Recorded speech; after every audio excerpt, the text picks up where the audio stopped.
What's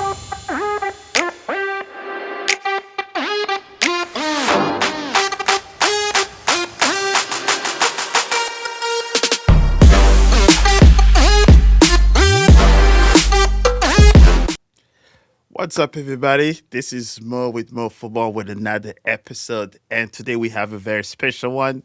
We're doing a preview of the NYCFC hosting St. Louis City SC this Saturday, which we've not seen that team that many. So, what better way to have one of my, we'll say, co hosts, friends, crazy soccer fans from Fungals TV? Davy, how are you doing, my friend? I'm doing good, man. Anytime I could talk football with people, just previewing my team or previewing, the World Cup or anything else, I'm there. I just love talking about football, and I'm just happy to be here, and I'm so glad the international break is over. We can finally see our clubs play again. Wow. I don't know. I'm a big fan of international breaks. Maybe because my teams play. I guess that's the big one. But I guess before we get started, so is it just a club thing, or international break has it's something that you don't enjoy, or is it just because of? I think it's mainly because the last international break NYCFC had, Alonso Martinez went down injured on a terrible pitch that wasn't FIFA regulated at all, and which hell, I mean, Costa Rica didn't even make the World Cup, so like like what like just perfect, man. But I mean, we ended up going far anyway into the playoffs without Martinez. Still haven't replaced him, but I mean, considering like my teams are basically already in the World Cup beforehand, and we're just playing friendlies, it's kind of just like wishy washy. Who cares? These games don't really have that much at stake, and plus, the big window that everybody cares about is coming soon. So it's right around the corner, and even people that don't even like the sport pay attention to the World Cup. So, I'm very hyped up, and especially that it's in our own country. So it's a once in a lifetime opportunity, and you don't know whenever the World Cup is going to come back to your home country. So I'm so excited about that.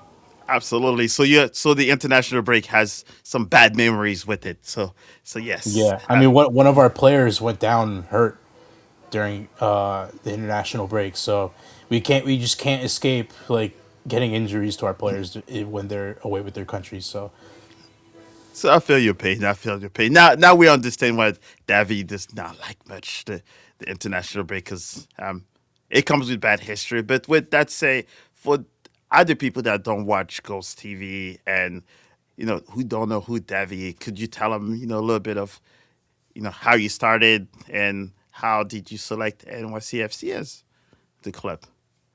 well, I started playing off FIFA when as a kid, so I think most people in America or even hell even in Europe, you get like a video game console like when you're very young and you start off playing, whatever Mario or whatever games you got with your console, and then if you're born into some a family with culture that is tied to football and football is their main sport. I mean, it's kind of inevitable that you get introduced to it, even if you don't end up liking the sport or falling in love with the sport whatsoever. You still have like like the presence, like you still know the presence of football. Like football is there, and it's tied to your culture, even though you might not follow it religiously like some people do. You still know football's the biggest sport on the planet. So Right. just started off playing FIFA, and ended up picking Barcelona. And when I heard David Villa was coming over to New York City, that kind of just made me a New York City fan from the jump, just because he played with Messi. Messi's my favorite player, and the Barcelona connection, and that ended up coming through. And then we got Lampard and Pirlo. It's just we concocted a big storm of like big name players at the start, and we've kind of went away from that now as a club, but I mean, it's brought success, so you can't really complain too much when you win trophies without big name players. But yeah, that's mainly how I got started, and just being from New York, not from the city, but from Westchester County, just the county up north, but it's still pretty close to Yankee Stadium where we play and where we're actually going to end up moving away from next year. It just concocted into like that, and I ended up choosing NYCFC over everybody else. Nice, nice, and never look back. All right, No. so did you get to watch, Lampard and Pirlo all, live at the stadium? Yes, yes, I did. I saw it via many, many times, countless times. I was there for his hat trick against Red Bull when he scored, and I was there at Lampard's debut. So I'm jealous. yeah, my very first game, Frank Lampard came on as a substitute in a loss to Montreal, and that was also the first game that Pirlo started. He made his debut the week before as a sub. So I got to see all three DPs for the first time in person when everybody else saw them. So that's a memory that sticks out to me, and I'm just kind of just fell in love with the club ever since. Yeah, that's the spoil fans, because that's three legends of the sport that not many people say they've watched before retiring. So, and for anyone from St. Louis, because in St. Louis we don't have NYCFC often since we started. So, could you tell us maybe one big thing that FC is known for? Oh, baseball stadiums. That's what we're known for, playing at Yankee and Citi Field. And this game isn't even being played at Yankee Stadium. It's going to Citi Field in Queens, which is Yes. right across the street from our future home at Etihad Park. So I'm just, we talked about a little bit about it off air before we started recording about the stadium, and I'm just everybody affiliated with the club, whether you're, in a high position of power at the club, whether you're somebody like Brad Sims or Todd Donovan, to the players, to the coaching staff, or I mean, even down to the fans and the people and the people covering the news. In the city, they're all excited for this stadium, and it's it's a big development around City Field itself because there's a bunch of chop shops, and it was just a dumping ground where the stadium is being built right now, and they had to clean that up. They actually cleaned that up fairly quickly, considering New York, it takes like literally forever to build stuff, and it's very exciting. And City Field, with Cohen and the Mets, they're gonna end up renovating a bunch of other stuff around the stadium. I mean, a casino is definitely like in the plans, and I don't know off the top of my head if that got approved or not, or if that still has to go through like with all like the boards and the meetings and stuff like that. But there's definitely plans of getting a school and like businesses and like retails, and building a parking garage so people can actually go park their cars and around the stadium. So I mean, the state, like the area around the stadium of Citi Field, has been abused for so many years. So it's finally refreshing to see affordable housing and a school and a brand new stadium to go with it across Citi Field. And I think many people welcome the change. Absolutely. And well, having a school near a brand new stadium, that's something that not many people will be able to brag about. So yes.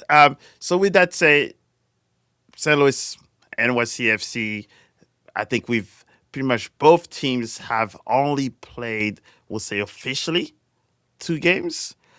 One of them, which St. Louis have not done so well before, but they beat NYCFC 2-0 at City Park, what is now called Energizer Park, in 2024. And we'll say the friendly doesn't really count in preseason. But with that say, how do you feel about, I guess, the history that, or the lack of, that City and NYCFC have at this moment? Because it's almost a blank slate. Yeah, I just think that's just the nature of the league. We've got 30 teams in the top flight of, and no other league in the world has 30 teams at a top flight. It's mainly 20, 22 at max, maybe even 24, and even 24. That's a pretty big league for a That's top true. flight. So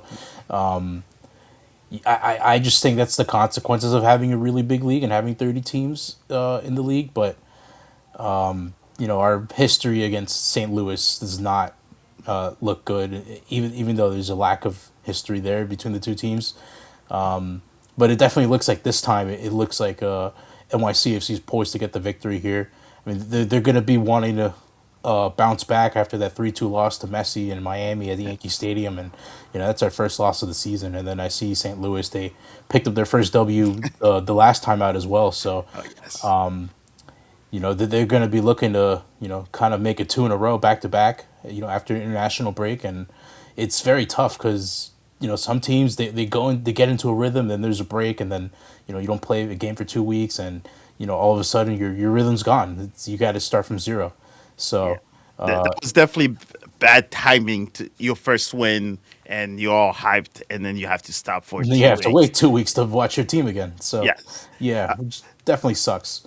But And so, and before that, especially, I'm seeing how we're in two different conferences. And, we saw that you guys just lost to Messi and friends. Was there any characteristic that showed that, was it just a Miami Messi magic, or was it a NYCFC that kind of has not performed as well to beat Miami? Because we've seen that Miami is not the team that we saw last year. yeah, I mean, but they were coming off getting eliminated from the Champions Cup in the midweek. So and of course, Mascherano had the red card in the week prior, so he wasn't on the sideline to coach the team. So, recently our history against Miami has just not been kind to us whatsoever. I mean, it looked like this was poised to get a win over Miami, and Right. ended up blowing up in our face. I mean, set pieces, we was an Achilles heel for us for about 2 to 3 years, and last year, Pascal Jensen's first year, it looks like we cleaned up a little bit on set pieces, but set pieces ended up, Miami got all three of their goals on set pieces, so that ended up costing us, and a Messi free kick taking a deflection, and That everybody in sucks. USMNT Twitter is just getting up in arms about Matt Freese not being able to save that. I mean, even if he wasn't able to save it, there was an Inter Miami player running to the rebound, so it probably would have ended up in the back of the net anyway. So It's a deflection. Like, yeah, there's not. yeah, and the ball was going like 5 yards wide, so it was genuinely, I think, the worst free kick Messi's ever scored in his career, and he scored 71 of them. So And, and so, what would you say? Because this is like brand new for us St. Louisan, to watch. Other than and there's not that many people that probably remember that win versus NYCFC because it has been very painful the past season and a half. Um, so, how would you say the style of play of New York is like? How would you call it? See it or call it? it's CFG Pep ball, tiki taka, Barca ball. I mean, not quite to the level of like peak Barca or like peak Manchester City with Pep Guardiola, but it's within that kind of realm of how they want to play football. I mean, when you're owned by CFG, I think there's only really one style that Right. you're gonna play, and there was. I mean, when we were founded, there's really only one color that we were gonna be. When you're owned by City, Manchester City, so I mean, it's all within the CFG, family, and it actually plodes well. I don't know if St. Louis is still like that high press, like Gegen press kind of type of team where they want to press you, as soon as you get the ball, and you have to kind of like play balls over the top to break those lines. I don't know if that's still like your style of football, but I I mean, if that's the case, like it'll play into St. Louis's hands. I wouldn't be surprised if a couple turnovers end up in a couple of opportunities for you guys. So I think the press is still there, but I think now we have a little bit better holding players to where it's not all, I guess we'll say elephant in a China cabinet, right? Where they're trying to break everything. They're a lot more settled and technical. So I don't think it's the NY the St. Louis that New York have seen before will be a totally different team than what they've experienced last time around. So I think it will almost be kind of a more of the Columbus crew like press, more Okay. so than Oh, the old city. with Nancy, right? The Nazi Yes, since version of the Columbus. tree branch. Okay. Yes, Yeah. I mean, how we struggled against Nazi teams like ourselves with whether it be Nick Cushing or Pascal Janssen. We just struggle with Columbus. That's another team that we kind of struggle with historically. So I guess yeah, I City mean, fans will like that part then, I guess. yeah, I think we only beat him like maybe a handful of times in our time. You know, whether it be him at Montreal or him at Columbus Crew, we were only able to beat him like a handful of times. So Oh, so sounds like a more of a Nancy thing.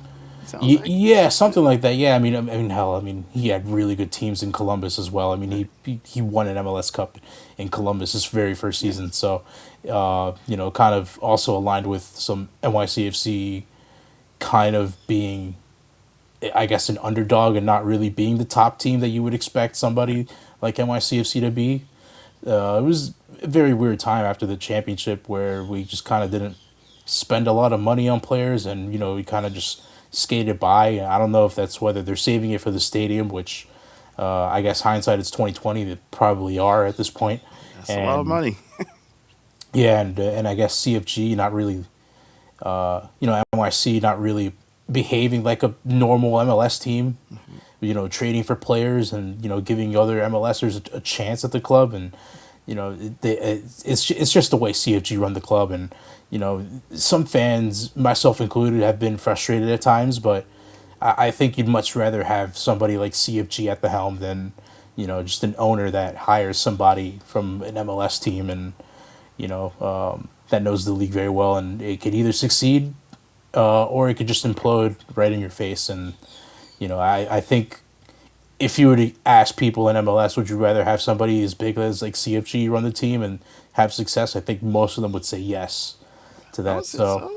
Well, and especially the nature of soccer these days, you definitely would have to have a big branch following up, yeah, and we also have owners that built their stadium, so you can definitely see the purses are being held a little stronger when you have to build a brand new stadium. yeah, yeah.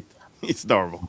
Yeah, admittedly, myself, I don't know too much about St. Louis City outside of the Bradley Cornell days, where that very first season they came in with a bang and everybody was surprised because they were they were an expansion team that essentially led their whole conference the whole season, and that's Yeah. kind of unheard of in sports where a brand new team comes out of nowhere and just starts beating up on everybody else in the league, and it ends up winning their conference in the regular season. And ever since that one year, it's like they got the footage and they found out how to crack the code with Carnell, and Yep. it was very unfortunate that you guys haven't gone back up to that standard, with Carnell in year one.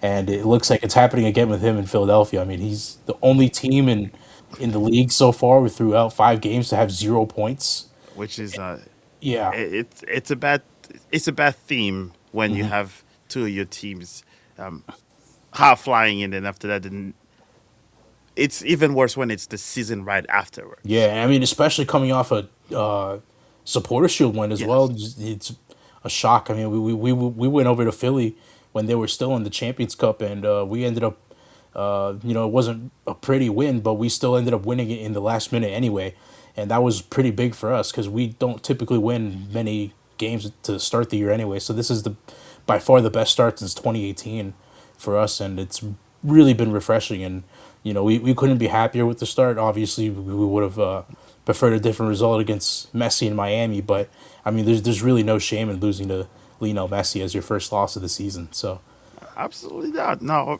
losing to Messi is not a bad thing.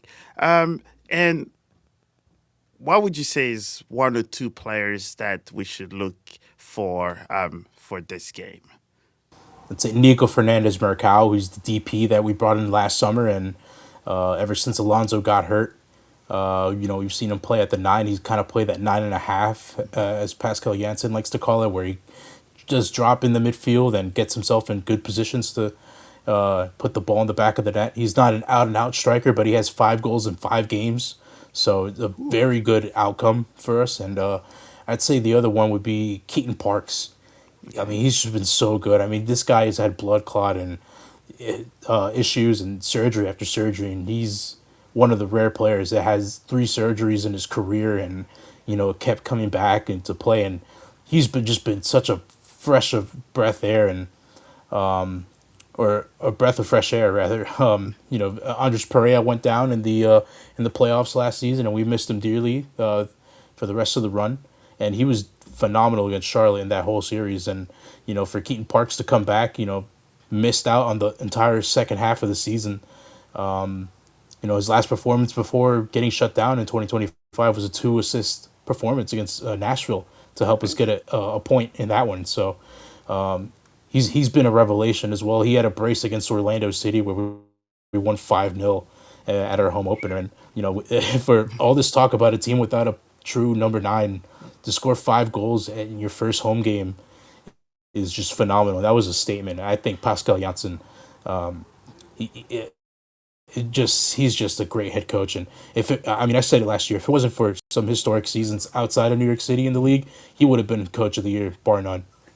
Yeah, and we've talked a lot about the previous season, especially on Gold's TV, where you weren't too happy with your previous coach. So, if you were to compare the two, what is like the biggest difference on why New York is performing better now than under the previous coach? I just think with Cushing, he just kind of seemed more, what's the word? Content with Okay. just having a 1 goal lead or a 2 goal lead at home and not really putting it on the opponent. He would much rather just kind of have the lead and then just play, and just play ball and not really have urgency to go out and score many goals. Granted, I mean, he wasn't backed from the very beginning, which is a big mistake from the front office, and it really costed us that season in 2023, where we had a poor start and we went a stretch of 12 games in a row, all competitions, without getting a win. Ooh. So, which is the club record, by the way. And A yeah, record that you don't yeah, want to. absolutely not. You don't want that associated, and that actually broke a record from year one, where we went 11 games winless without, from March to June in that year, and it was disastrous, and it just felt like the players kind of had enough. Talis Magno didn't want to be here. We tried him at the nine that year, and it just imploded in our faces pretty early on in that season, and it just wasn't a good time to watch NYCFC play football. And surprisingly, the attendance in the stadium, the average attendance went up. I think that's mainly because of the hype, because of the stadium. So Right. people wanted to come check out what it was, and unfortunately, it just wasn't a very good year for us. So, with Pascal, he just seems more like structured. Like the team is more structured. The team is like has everybody's back, and we don't have one guy consistently trying to play hero ball and trying to Right. be the one to kind of drag the team to victory. And yeah, it just seems like all the players are bought into the system, and it's just good, good to see that everybody's backed, and they're playing for a man that really cares about them and is hard on them, and but they're bought in, and they love Pascal Jansen as a coach and as a person. So and he's aggressive. He goes for it. He's not afraid to be transparent in post press conferences, post match, Yeah. or pre-game. He's gonna tell you the truth. I mean, and regarding like transfers and stuff like that, he can only share so much. But Of course. he's pretty blunt about it too. He's like, hey, we're like, when he got asked like, are we still looking for strikers? He's like, yes, the search for the nine is still on, even though the transfer window's closed for the moment, and we're gonna have to ride it out without a striker. I feel very confident now, because of the way the team's playing, and it just seems like the NYCFC of old is back with Pascal Jansen, and he's finding ways of like and solutions and how to, kind of overcome, not having a striker or whatever the deal happens to be. He just has the players bought in, and everybody loves it, and they're just going out and playing football, and I think the results speak for themselves. Yeah, it not a bad start of a season, a 3-1-1. And it looks like for us in St. Louis, we just have it flipped over, but in the wrong direction. Um, so, and is there one thing that you're looking for NYCFC to kind of do or continue to be able to probably give them the win that you're looking for. I just think you have to start quickly and come out and punch your opponent in the face uh, really quickly. I mean that's what happened with Miami. We conceded to Miami like what like a minute and change in like off the first That's corner of too the game, early. and that's way too early. I mean especially for a team like Miami where they have Messi, the greatest possibly the greatest player to ever touch a football is I would stay away from that one. yeah, but yeah, but I mean, if you were to ask most people, I think he's probably the greatest player to ever touch like, football or just walk on a football field. That's not the way you want to start off a game. So I think you want to go out and have a good start. I mean, it just took us like an extra 15 minutes or so in that game to kind of find our rhythm and get a goal against Miami. So I think we want to flip that, have that go in our favor, get a goal within the first 15 20 minutes of the game, and kind of control the tempo and have you guys play on our terms, uh, as opposed to where we started off and we let in a goal 2 minutes in, and now we're playing on Miami's terms and we're chasing the game from there. All right, so it looks like score early, or else NYCFC might come back. FC might come back. And on this channel, we started to do a little bit watching, African players or African that had ties to the continent. And I was doing a little research and saw that Malachi Jones, the young player. So could you tell us a little bit about his? Because I've Yeah. done a little bit of the story. I'm seeing where he's coming from, but how does he seem as an NYCFC fan? we, it's so unfortunate that this guy hasn't come back from his injury. It's gonna be 2 years in June since his injury. You know, clashing with the Orlando keeper and breaking, tearing his ACL and other injuries like that. It's very brutal, and it's very sad that we haven't seen somebody like him be on the pitch. I mean, he's a really good dude. I've met him a couple times outside of the stadium, and he's just a nice guy. And I think that the story as well with him being adopted with his siblings from Sierra Leone and coming over to I believe it was Tennessee where his Yes. foster parents uh, you know cared for him, and he went to school at Lipscomb. That's where we drafted him eighth overall, and I mean ever since like in the preseason in 2024 he looked phenomenal out there. He was so good. He was out there breaking ankles and just cooking on the field in preseason, and it was so good in fact that we've offered him a contract like in that offseason to become a Nice. pro. And you know his rookie year was sadly cut short because of that injury, and I think had he not been injured, or had his injury been a little bit less severe and he came back, I think it would have been rookie of the year that year. This kid was genuinely so good, and he's coming off scoring his first goal in Toronto, the month prior, and yeah, he just has that blistering pace that can kind of give you an opportunity, give you a chance down the wing. I mean, especially at Yankee Stadium and Citi Field, where the pitch is smaller, where you don't have to cover as much ground. The game can really go Really against quick for you, yes. against you in a blink of an eye. So, it's very unfortunate that he hasn't come back, but he's genuinely a nice person. He's so down to earth, and we wish him all the best. And he's back in training now, so unfortunately he had some setbacks in his recovery that has prevented him from coming back onto the pitch. But we wish him all the best, and we hope to see him later this year because we genuinely need like depth on the wing, and he'd be very good depth on the right wing. So yeah, we really hope the best for Malachi, and we hope that he comes back. Yeah, and ACL is a whole another discussion when that happens. And a lot of it is also the mental stage of the recovery. So, and we're get to this time to where I guess might be a little controversial when it comes to the score line. So, what do you think based on performance of what FCS NYFC has been doing now. City's situation that's not the best, as almost third last in the West. So, what is your prediction for? tomorrow's game? I expect NYCFC to bounce back.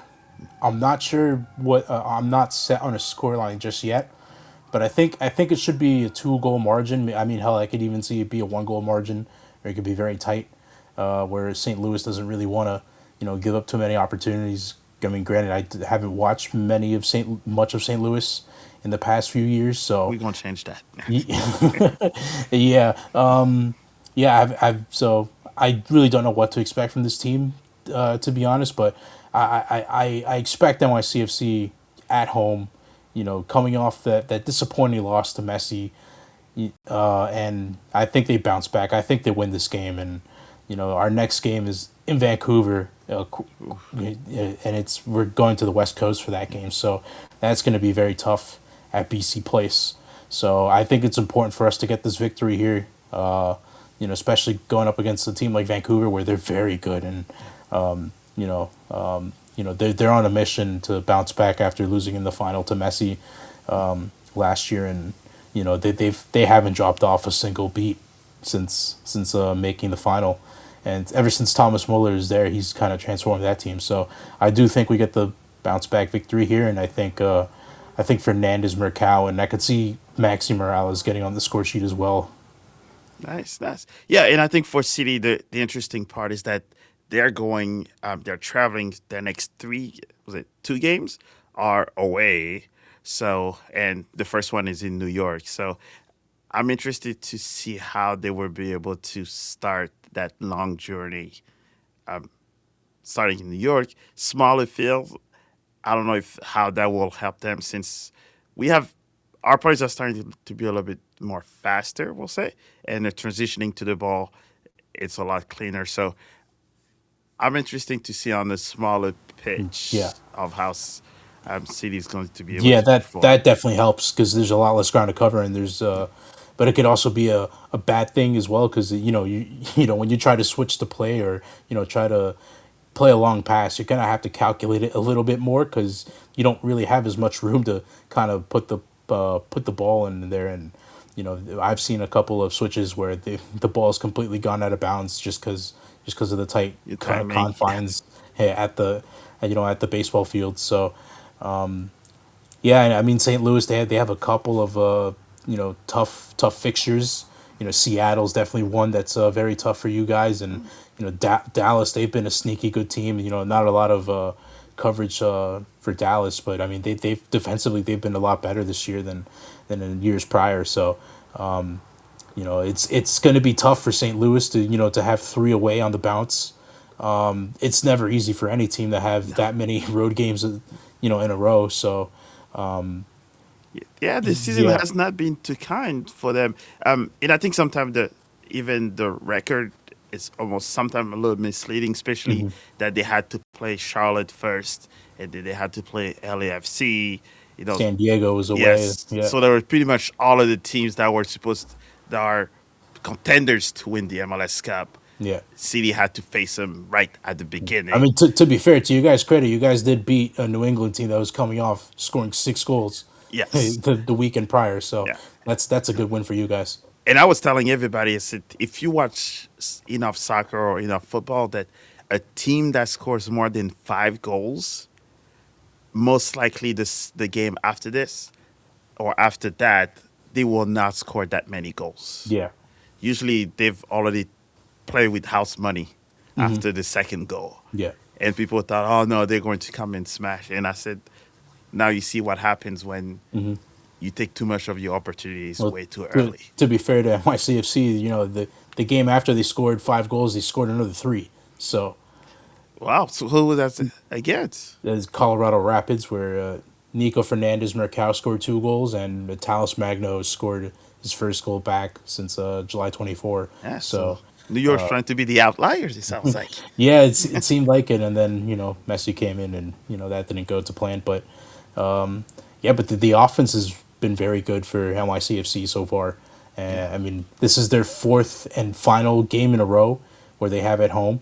So the schedule's been very nice to us, to the point where We started off on the road for two games back to back, going to LA and going to Philly, two very tough teams to play away, Yeah. and to come out of there undefeated to get 4 points, you can't really complain with that. And then just to come home and I expected us to win three out of the four games in a row in this homestand, and if not all four.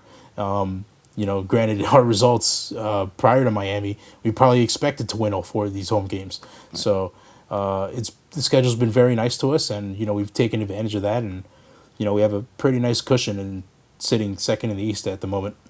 So it sounds like it was two tales of two different teams where one, I guess, pretty much was throwing the whole kitchen sink and then you guys were at home cooked meal. So I guess it'll be quite interesting to see now after the 2 weeks break which team is going to either remember the loss to Messi or winning against New England. So it definitely be two teams that are in different, um, I guess we'll say, feelings when it comes to games. And one last thing when it comes to the atmosphere, how would you describe that to any St. Louisans that will travel to Citi Field? Oh, the fans are very loud. We're a loud bunch. I mean, we're from New York, so I think you expect us to be loud anyway. Yeah. um, you know, the atmosphere has been getting better Yeah. the past couple years. I mean, hell, you compare it from where we are now in 2026 to where we were in 2015 and 2016, where we were still, brand new, and the fan culture wasn't as set in, not set in stone, but rather like more established, I'd Right. say. Where because you're a brand new club, you have a bunch of new people, whether they be new to the sport or haven't really, I guess, become an ultra for lack of a better term, and really carry an atmosphere at a football match before. Whether you've been to football matches in the United States or we have a lot of immigrants over here in New York, and whether they've gone to football matches and they've experienced atmospheres in their respective home countries. It's kind of a mix between like the English chants, but it's more so of like Barra Brava and like Carnival style of South America. So a lot of drums and a lot of chanting. I like it. Yeah, I think we've also had like other instruments as well, like trumpets and stuff like that. I don't think they've been permitted in Yankee Stadium. I don't think Yankee Stadium permits them, but they've been at Citi Field. But I think it's been a while since we've heard those instruments over there. But the atmosphere at Citi Field is, yeah, I'd say it's unique because most of the fans, the ones that make the noise, are in a corner. Okay. That's different. So it's just very weird, and it's not really like optimal for football and like their style, and because traditionally you're behind the goal Yep. as an ultra, so it's kind of weird where they have us in a corner at Citi Field. So Not most for of the too long. yeah, not for too long, for a handful of matches. Yes. So we're there, but I mean, we bring the noise, we bring the passion, and unfortunately, we won't have a march this time pre-game. Where in the Bronx we have marches for every single game, and they've kind of made the news and made like kind of gone viral for the wrong reasons, mainly because people are not really up to speed with NYCFC, and I think that's just soccer and MLS in general not being as big as the other sports in this country. Sure. So some people were uninformed, and they've kind of spread negative things about us. But I mean, hey, I mean, in this case where MLS is so small, they need all the publicity they can get. Good, Yeah. any Yes. publicity is good publicity in this case. So Unfortunately, yes. These yeah, days. so Um, unfortunately, yeah, there's no march heading into the stadium, but which sucks because I mean, as I've touched on before, there's not really much to do outside of Citi Field at this current moment in time. Unlike the where Yankee Stadium, where you go down River Ave and you have Billy's, you have stands, you have the bodega. yeah. Um, It's you all know, built for pretty much for the yeah, it's experience. it's all built for the experience, but mainly for the Yankees. But I mean, they've ever since NYCFC's like gone there, they've welcomed them. They welcomed us with open arms. I can't say that correctly, but I mean, hey, like, I mean, it's a 17 extra days of the year where they didn't see money, like as much money come in. So, money talks in this country. Oh, So, oh yes. I think money talks anywhere in the world. So, Anywhere. Yes. that's an extra 17 games minimum where they can make more money. And you know they've welcomed us with open arms. And even the people at the bodega, they wear NYCFC hats and scarves, when it's a game day for us. So Nice. it's gonna suck when we finally get to leave the Bronx, mainly because we've been there for so long. It's been 12, 13 years where we've established like a tradition, and like everybody has their own ritual pregame before they head into the stadium. But I mean, with how they're building stuff in Queens, and with everything going on over there with the redevelopment, we're gonna have to kind of reinvent what we had in the Bronx. And but I mean, the good thing is that it's going to be permanent after we set it in stone, and we pass it down from generation to generation. It's going to be there permanently, no matter what. We're not leaving Queens for the foreseeable future once Etihad Park is open. So we're kind of have to rebuild a little bit in Queens, but I mean we're still going to bring the same energy that we did in the Bronx and the Yankee and Citi Field. So yeah, that's one thing that is gonna really have an impact on us once we finally make the permanent move. But I mean, it's at the end of the day, everybody's just happy to get the stadium. Yeah, get a new home, and most of the fun, right, is to redesign. Maybe you guys will come up with new chants and march and drums. So, um, and the last thing, I guess you were talking about like the ritual part. Um, if someone were to ask you pre-game where they would like to go and eat, where would be that spot? If you like fast food, there's a McDonald's right across the street. So Oh no, no, they want like close, authentic, because yeah. St. Louis, they've been spoiled here Hmm. with Energizer Park. Yeah. So if you recommend them a good place to eat, they will make it happen. Yeah, they have countless choices, I would assume, Yeah, down there in St. Louis. yeah. So We're not going. We're not forgetting. Let's just put it that way. yeah, I mean, of course, there's all the Yankee restaurants and all the Yankee bars where they have food and drink, and it's your typical bar and restaurant food. Okay. There's also a pizzeria on that same block on River Ave. Uh, you can get your pizza. You can get obviously McDonald's if you're into that, or there's also a Taco Bell down more down River Ave by the gate, where that's open pretty late. So if you like Taco Bell, you can go ahead and do that. And of course the bodega where you can get bacon, egg, and cheese, or chopped cheese, or whatever deli sandwiches you like, and when you're in the city. And they got the empanadas are phenomenal. I love the empanadas from there. So Okay. that's definitely Okay. something I'm gonna miss when we make the move. But You never know. Someone might show up with those now. They'll be like, yeah. Davy needs them, so we gotta make sure we Absolutely, show up. absolutely. I mean, the good thing about it is for the food, like the vendors, they're gonna allow like local businesses to, kind of stamp their like kind of put their foot on the ground, or like Right. have their market at Etihad Park. And that's also one of the development independent from the stadium and whatnot. They want to make like where the parking is at Citi Field right now. They want to make it like a food district where you can get Colombian food, Chinese food, Greek food, halal, anything you want. Because Queens is it's the world's borough, the most diverse place on earth, and in Nice. the country. So, anything you want, like any culture, like any country, like you want to experience, you could basically experience it in Queens, and not even have to leave like the city of New York to kind of get a little bit of taste of whatever country you want to experience, without leaving the country, obviously. So, So it that's sounds like before going to Etihad Stadium, you go around the world, and then after that, you go and watch the games. yeah.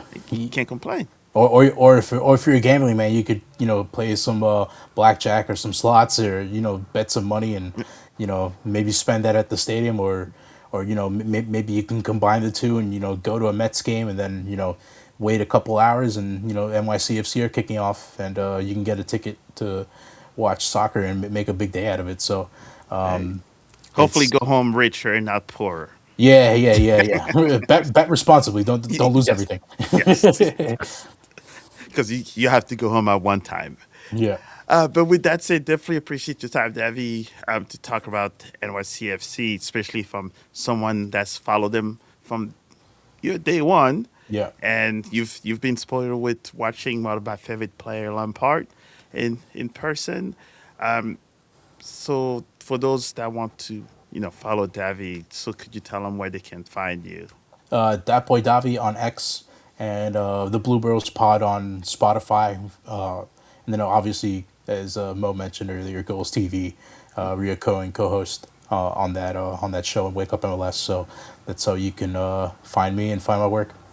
Absolutely, yes. And I'll put all the details in the comments as well. So make sure we check it out. So, and there's always the open invitation. I think there will be a live watch along. So we'll make sure we'll send you the link. So if Davy, Yeah, I think I'll most likely be at the stadium, so I'm hey, not. we're gonna try. Yeah. We're gonna try to get you there. Yeah, Yes, if you guys want, an in-person view of how City Field looks POV like and of the the game. POV, Yeah, yeah, yeah, just shoot me a link and I'll definitely send it to you. absolutely. So yes, so definitely appreciate your time, and I'm sure we'll talk very soon, either on Goals TV or um, maybe a recap of what the game is going to look like. So, Yeah. with that said, appreciate your time, and we'll talk to you soon.